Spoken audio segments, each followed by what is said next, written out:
black sandstorm is approaching the metropolis, sucking up sunlight, it moves on top of us. Beaches of black sand are littered with dead fish. Black sand deserts grow blood red cactus. Dust devils twist human bodies in half. Black sands down the hourglass, that's our ass. This ain't the past that we live in, we're not forgiven. It's death at the hands of the lands we've been given. I burn incense, feel the essence of the black sand. The sight alone caused trauma to a mortal man. Smoke starts rising and images appear. My next victim's death replays over in the mirror. Grains of black sand, the coming of your end. All you ever loved is now a barren wasteland. Lost forever and still you will descend. You're caught between light and dark within the black sand. Black sand blowing in the sky. Finals whipping by it surround you. Turn to stone. Black sand blowing in the sky. Finals whipping by it surround you. Look, turn to stone. In the black sand, I draw a diagram, a mythical, imaginary, wondrous land where pharaohs once inhabited. Pyramids of ash till the sky ate the sun, turning everything to black. Night was a Boy, that last video opened up a can of worms. Now I'm up to my neck in big star demon feces here. I've got this Beelzebub character won his way. By the way, if you're reading this, oh Lord of the Worms, it's pronounced as spelled here, Beelzebub. So there ya go. Then I've got the Leviathan, Astaroth. Azazel is not yet present but will be before the end of this scenario. No word on Mammon yet. I hear he is the Rashameen of my Nephilim's son's transference from that life. Mathichael, who became the Dark One, Golgothos eventually. At least he didn't suffer the fate of those who survived, from what I've read. After the first war in heaven there was a period of brief tense truce, but soon conflict rose again, this time within the mystic guilds, who were similar to NATO in global roles of power. The following conflict was the mystic guild itself turned on itself in a civil religious war. It was known as the Necromancer Wars or the Soul Wars, and it lasted for 9,000 years, until the earth was so scarred from their conflict it was basically a barren desert world with rare patches of green forest. The rest was desert tundra, and it stayed like that for 9 millennia.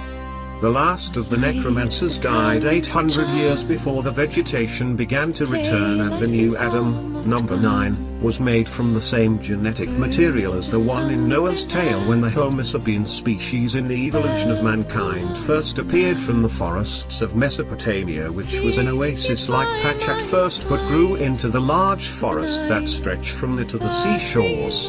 This is where one of the earliest cities was built, right on the fjord of the river's delta, and one of the first port-type towns. They more or less were trying to be the first to regulate the traffic up and down the river, maybe? Anyways, that was the first centralized society of Homo sapien man in the world, and had barely walked out of the forests and began making shelter formations against the side of mountainsides. There were other patches of mammalian hybrid species out there, but not like the Homo sapien species that developed in the Mesopotamian region some 9,400 years ago. They were better breed, it was summarized. They had all the qualities needed to survive through the rough standards of day-to-day life then, and with much effort. The others were the pre-civilized ancestors of many of the world's cultures today that survived from the Neanderthal species era. Eventually the Homo sapien species became more and more dominant until all the surviving species became mixed through cross-hybridization with the Homo sapien species. This is the uniqueness being of a culture's special bloodline, means basically is that your ancestry has shared genetic information with that of those related cultures.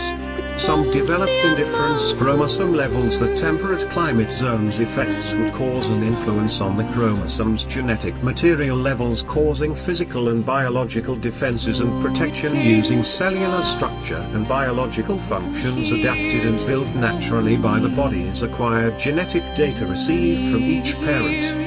In case any are wondering, I'm extremely intellectually bored in this lockdown for the COVID-19 virus. In addition, I am stoned also, so I got lost. Where was I? Oh yes, the Necromancer Wars began within the High Council and the Acolytes of the Order of the Magus, or Masters of the Arcane Arts, which became the ones loyal to the High Council of Magi, the Noble Nine Sages, Uta being one of them, as well as Vaidu, origin of the Vedic texts of the Hindu culture, Malak, the Necromancer Lord and Sorcerer who crafted the Ogdode stones, Helena, the Dryas Queen of the Windwalkers and Meadow Whisperers, as we called the ones who became the 7 tribes of the Aztlantines.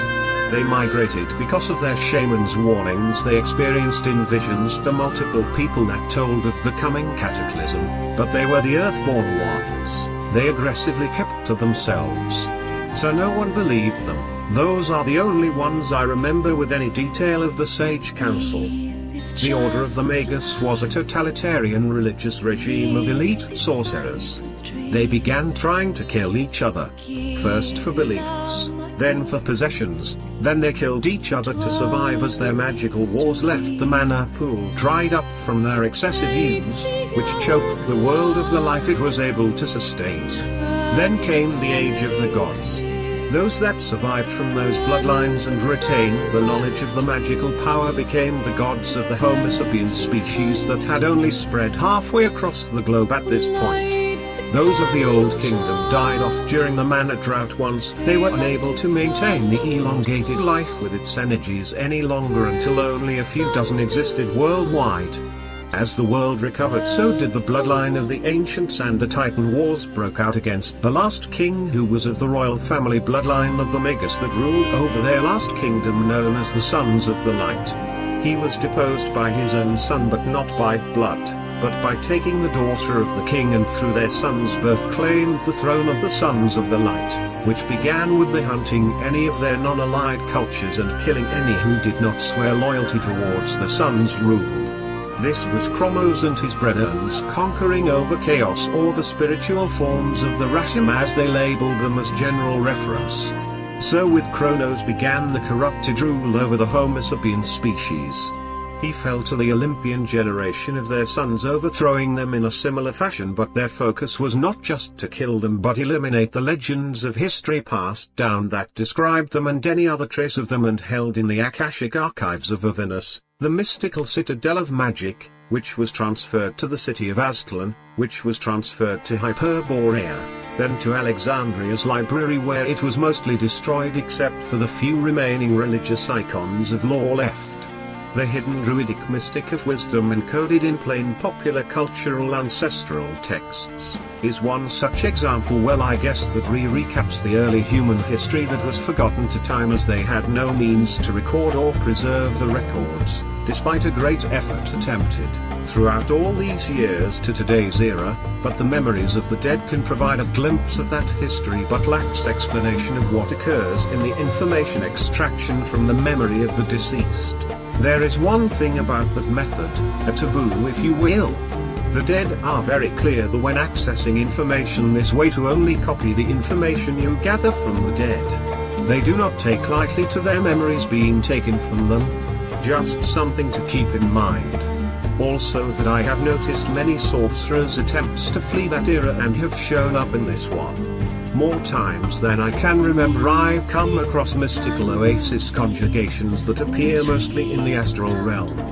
They're like entire sections of the area around them that was transported across time searching for something or another. Usually an artifact from their era that has never been heard of this far away from their time, such as the 12 Dragon Scrolls, the Dark Eye of Menkaorps, the Lake of Reflection, the Silver Spires of Helena for example. All places and relics long forgotten. Also there is a legend that has to do with a Tibetan monk that wanders from era to era with a dark book of spells for a sorcerer that incarnates from lifetime to lifetime. I know the story, but I know I do not have the full story on this character. If there are any out there who have heard of this unnamed Tibetan monk and know of his legend, please leave a comment in the video's comment section. It would be most helpful. Some details about him is that he is immortal, made that way by the sorcerer of the book he carries with him. Although he is not truly mortal, he's more of an undead character. We see the image he wishes us to, but really, past the illusion, is the undead carcass of a living mummy, so to speak. When I met him, when I was 15 years old, he appeared from a swirling fog cloud that had creeped rather thickly from down the street in front of me one night. The fog formed into a funnel, and at the other end was the image of an obviously different time period, as there were actually candles in the street lamps. A short, chubby little man stepped through with a book, rather large looking and wrapped in a covering that I hadn't seen on other books before. He said, "Here, I brought you this, figured you could use it. You know what this is, don't you? The Necronomicon. Your book of spells." He handed me a leathery book with some sort of face on the front. As he was handing it to me, a large eyeball opened up on the front cover from out of nowhere. After giving me the book, he turned around and walked back into the fog. I asked who he was, and he said, "I'm the Tibetan monk, keeper and guardian of the Book of the Damned. We'll meet again." And the fog thickened around him as he walked into it and vanished right there in the middle of the street. I wasn't really big into religions when I was a kid. I couldn't go to church because I would break out into a hives rash and sweat profusely. The only reason I got into the occult was because of two music artists' album covers that literally called to me. The cover of Megadeth's Cryptic Writings and Lorena McKennett's cover for the Mama's Dance album that called to the more Wiccan side of me, where the devil is more or less just a part in the great balance of the cosmos and not really the enemy, so to speak.